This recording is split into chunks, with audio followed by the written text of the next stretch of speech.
2015 সালের 1 আগস্ট ভারতের বর্তমান প্রধানমন্ত্রী নরেন্দ্র মোদী এবং বাংলাদেশের ভূতপূর্ব প্রধানমন্ত্রী শেখ হাসিনা এক ঐতিহাসিক মুজিব ইন্দিরা চুক্তির সফল রূপায়ণ করে, আর এটি ছিল ছিটমহল হস্তান্তর। ছিটমহল বলতে বোঝায় কোনো একটি স্বাধীন রাষ্ট্রের কিছু অংশ অন্য কোনো একটি স্বাধীন রাষ্ট্রের মধ্যে থেকে যাওয়া।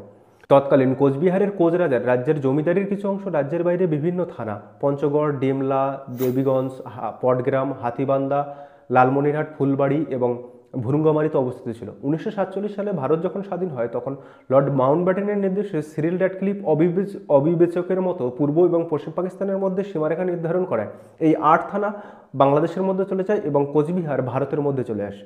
এই কাণ্ডের ফলে বাংলাদেশের মধ্যে ভারতের 111টি ছিটমহল এবং ভারতের মধ্যে বাংলাদেশের 51টি ছিটমহল অন্তর্ভুক্ত ছিল।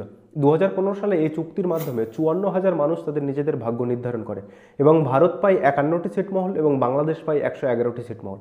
আপনি কি এটা জানতেন? না জানলে অবশ্যই আমাকে কমেন্ট করে জানান।